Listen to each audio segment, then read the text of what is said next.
What's going on, everybody? Welcome back to the channel. Steelers fall to the Bills 31-17. They're now bounced from the playoffs. Losing sucks, frustrating playoff loss. It's always tough, like when the season comes to an end for multiple reasons from a fan perspective. The conclusion of a journey like this. Gonna recap the game, just kind of talk about some of the things that happened. Really for me, a lot of frustrating parts of this, but really, number one, first and foremost, I think just the familiar theme or feeling of this game, the way it started. This has just been a trend really throughout a lot of Tomlin's postseason losses. The Steelers just get off to these incredibly slow starts, dig themselves a giant hole, and then are kind of forced to, punch and scratch and claw their way out of that hole as the game moves on. And, credit to them for, not just going into a locker room down 21-0, just calling it a season. They ultimately, got it to within one score in the fourth quarter, showed some fight, I should say. But ultimately, just those slow starts, man, killing them. Early turnovers. Pickens has that really costly fumble on the third drive of the game. Very next play, Allen throws a touchdown. I mean, all these things just feel so familiar just because they just feel like they happen almost every time that the Steelers are in the postseason. You just look back at some of the really ugly numbers that they've had in some of these postseason losses, especially in the last, 5, 6, 7 years. And they all look the same from that perspective. And I think that's, frustrating just from a viewership standpoint. We talked about it in the preview a little bit. I also wrote about it for Steelers Now about like what kind of needed to happen in order for the Steelers to kind of make this thing interesting to come away with the dub. And, they were double-digit underdogs. So this outcome itself wasn't necessarily overly surprising even to me. But there were certain things that they needed to do in order to, come away with the upset. And I didn't feel like they did those things. First and foremost, I thought that the weather was going to be more of a factor. Obviously, it gets pushed back, whatever. We're not going to spend time on that. The weather was not a factor really at all today. It was cold, but it was really the wind wasn't an issue. The flags weren't even blowing or anything like that. But, I thought Buffalo really controlled the line of scrimmage, particularly in the trenches. That was something that I noted in the article about, this Bills team is a little bit different because they can't actually run the football as opposed to some of these iterations of the Bills offense in years past. James Cook had a really nice day. You just look at some of the numbers that they had. They had a 52% rushing success rate on the ground. Those are elite numbers. You look at Cook, he was at 44. Josh Allen was at 80. He was 4 for 5, had that monstrous 52-yard scramble. It looked like the Steelers went cover zero, brought some pressure. And, they let him escape out the pocket. We talked about that as well. You let that dude get out of the pocket, he'll do some dangerous stuff. The touchdown run was a good example. That throw across his body that Joey Porter Jr. unfortunately got hurt on. Questionable hit from behind was another example. And that's just what the alien quarterbacks do, man. Like when you have a dude like that at that position, the game's most important position, they can make those game-changing plays, and he made them. So, ultimately, though, I thought the run game aspect of it was difficult. The Bills ran for 179 yards. You look at the Steelers on the other side, just really not really all that functional on the ground. I felt like, particularly on early downs, like, just sitting here looking at some of the numbers, they ran for 106 yards. 4.6 yards per carry is not bad, but if you look at like the success rate numbers, they were 33% successful on runs. Early down runs was 33%. It just felt like a lot of times they were trying to run it on first and second down. They were getting like those 2-yard gains. They did a really good job of bottling Harris up. It felt like he didn't really have much running room to work with at the line of scrimmage. And this was kind of like the thing, like the Bills like to play a lot of those 2 deep shells, keep their safeties back. And, if the Steelers wanted to move the ball consistently, effectively, efficiently, they needed to take advantage of some of those light boxes. I just didn't feel like they did that enough. They didn't impose their will on the defense like I felt like they had in previous weeks, couldn't carry that momentum in. And, some of the Bills did some really smart things too in terms of the safeties were doing a good job holding their looks pre-snap. They confused Rudolph on a couple times, made him hitch up in the pocket, hitch with the ball. And then I also felt like, there was times where they were kind of showing a heavier box than they were actually playing, with guys rotating out at the back into the snap, rotating from one high to two high, vice versa.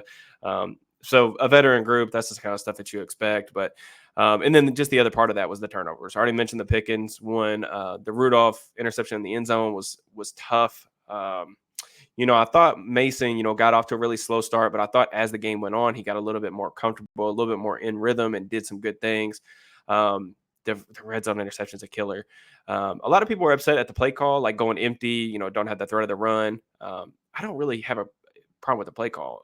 Maybe that's just me. I don't know. I try not to look at things strictly from like a results based lens, and try to think about it from a process standpoint too.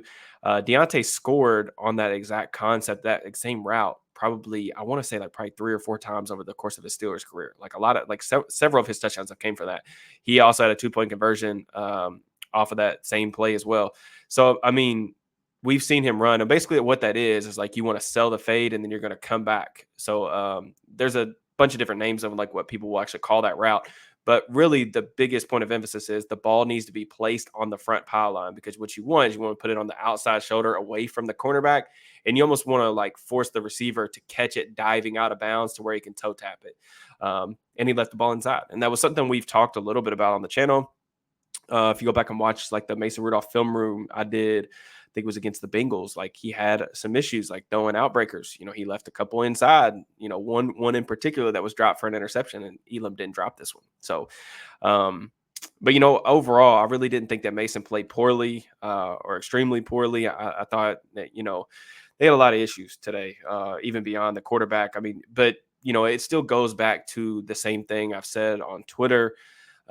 If you guys have heard me talk about football, y'all know how important I think the quarterback position is, how much of an advantage it is to have a dude at that position. It's the most important position in sports.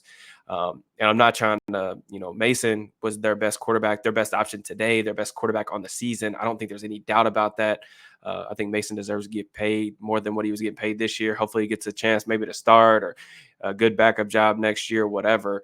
But that's just the difference. Like when you get into these playoff scenarios and you have to, go up against the Josh Allens, the Patrick Mahomes, the even, other guys like Lamar Jackson, Joe Burrow, these guys that either have knocked them out of the playoffs or in previous seasons, or guys that they're going to see if they want to compete in the AFC playoff picture moving forward. I mean, these are the guys that's going to be there every year. You look at the guys that are left in the AFC right now, CJ Stroud.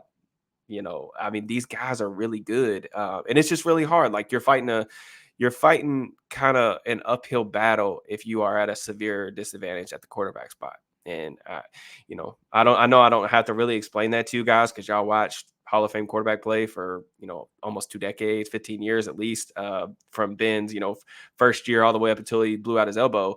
But that stuff's really important, man. And like, it sucks. Like even watching that game today, I told my wife, I was like, man, this is what it's like when you don't have the alien quarterback on your side of the field. It sucks. But that is what it is. And just some other like bright spots I thought from the game that I kind of wanted to acknowledge.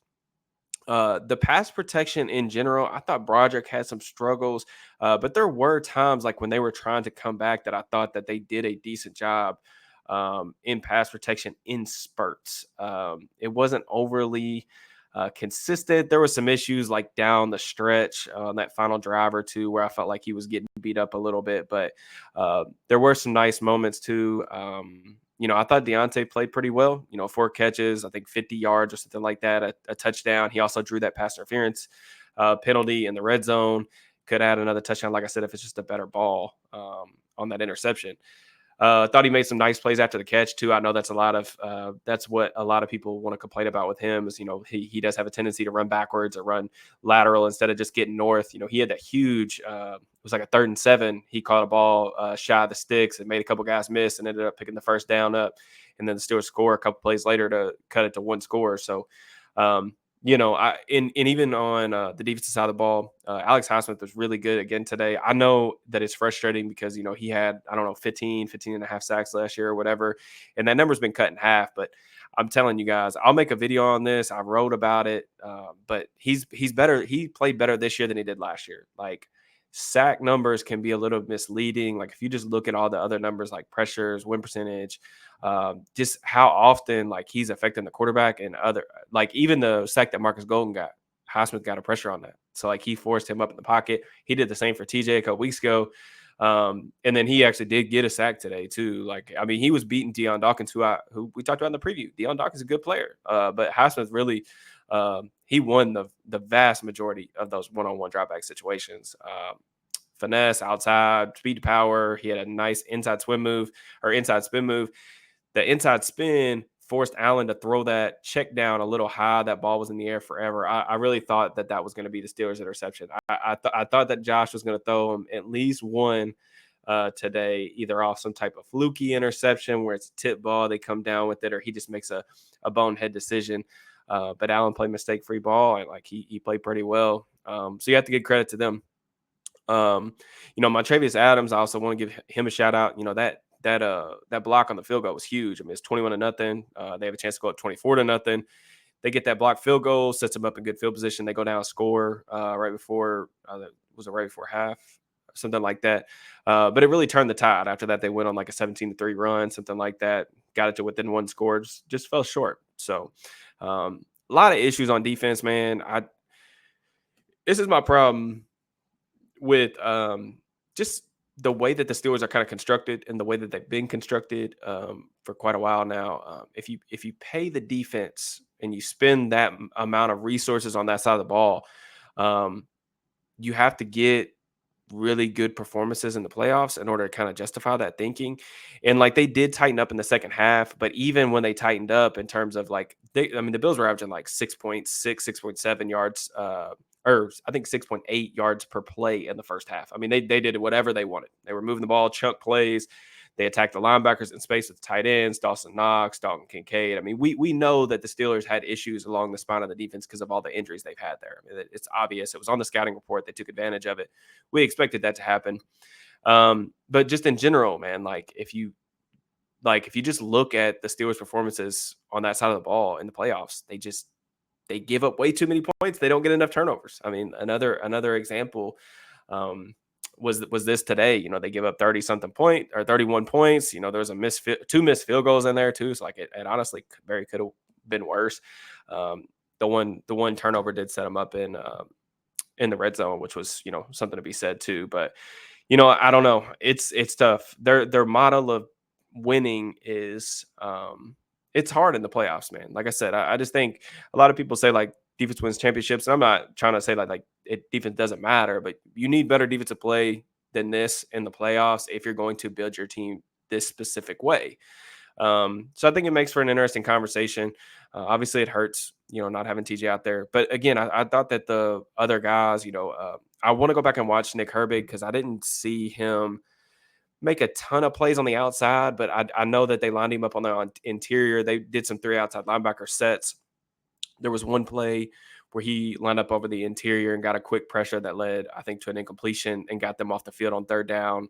Marcus Golden had the sack, but I think that was kind of more of like a Highsmith thing than a Golden thing. So I want to go back and watch, but it didn't feel like the Steelers lost this game necessarily because like they got nothing from the outside linebackers. Like I thought Highsmith played great. They needed some other guys. Cam Hayward had some encouraging moments first the run. He's just, I think if you kind of watch him play right now, you can definitely see that like he's either still really banged up and Father Time's probably catching up to him, or it's probably a combination of both. You listen to his post-game press conference. I was doing that as I was finishing my article. And, he's talking about like he needs to get healthy this offseason to kind of see where things go in terms of like, is he going to come back next year? I think he'll be back. They have to do something about his contract. I don't know if it'll be a pay cut, but he's owed like his cap hit next year is like over 20 million. At this point in his career, that's too high. Like he's still a very, very good run defender.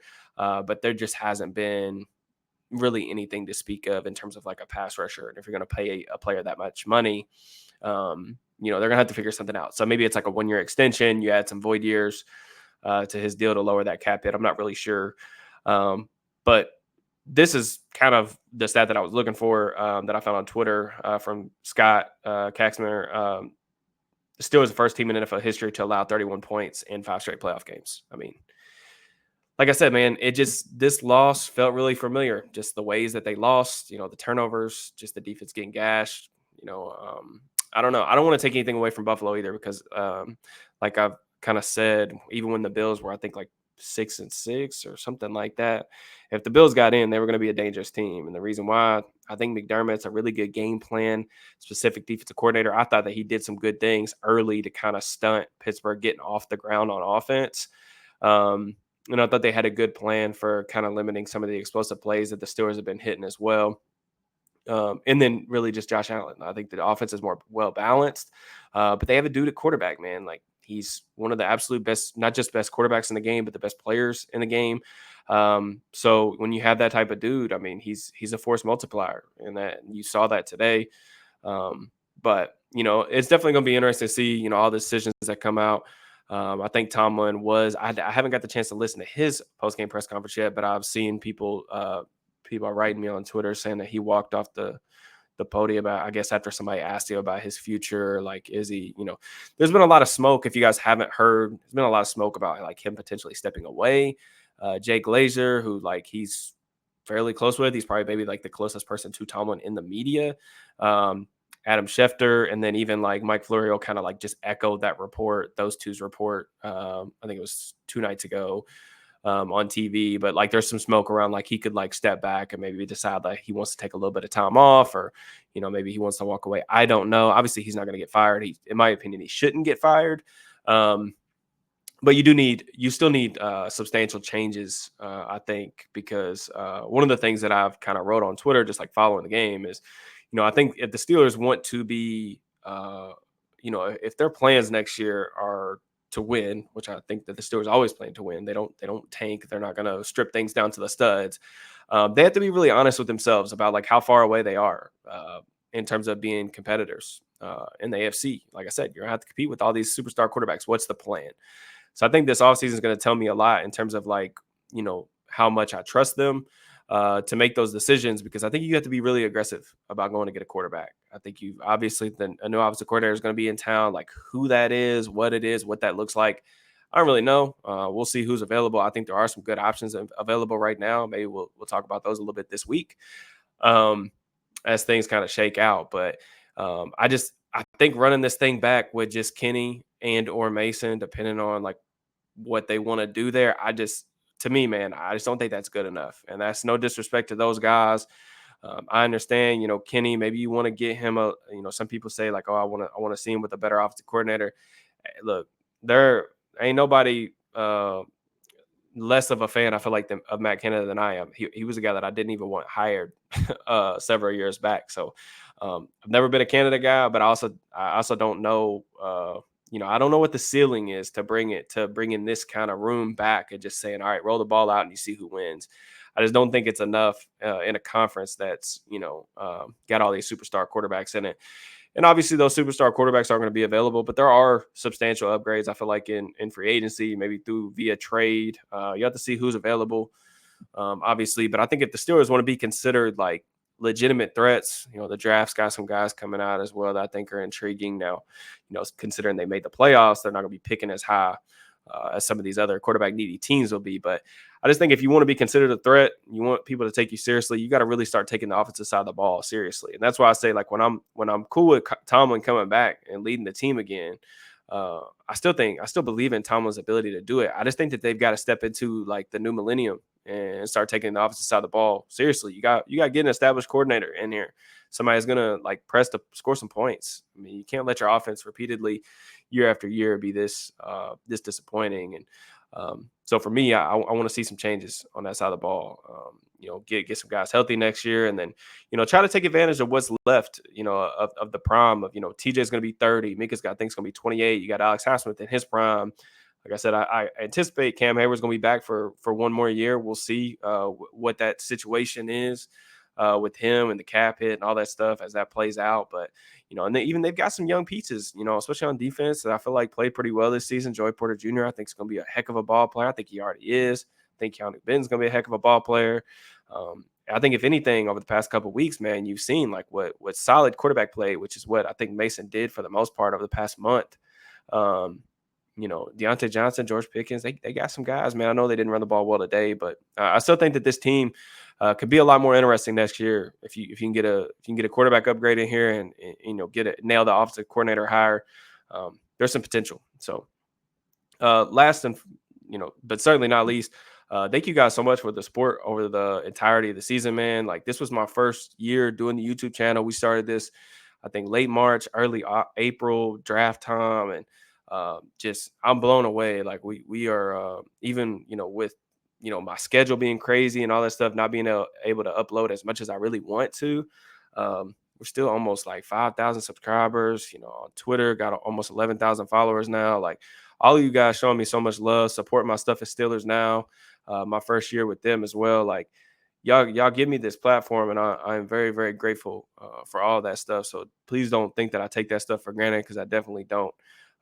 And with that being said, man, I'm really excited for what's to come. I'm really bummed out that the season's over, because football is like my main hobby. I love what I do. I love talking about ball, but at the same time, we move forward to the next stage, and that's draft, that's free agency. Getting to learn a new offensive system for me will be nice. I'm excited about that aspect of it as well. Um, and I'm excited to bring more content for you guys as kind of these the off season rolls on. So just one more time, thank you guys so much. Drop me a like, comment, let me know what y'all thought of the game, what y'all think. What are y'all's priorities for the off season? Let me know all that stuff. Be sure to subscribe, turn on notifications.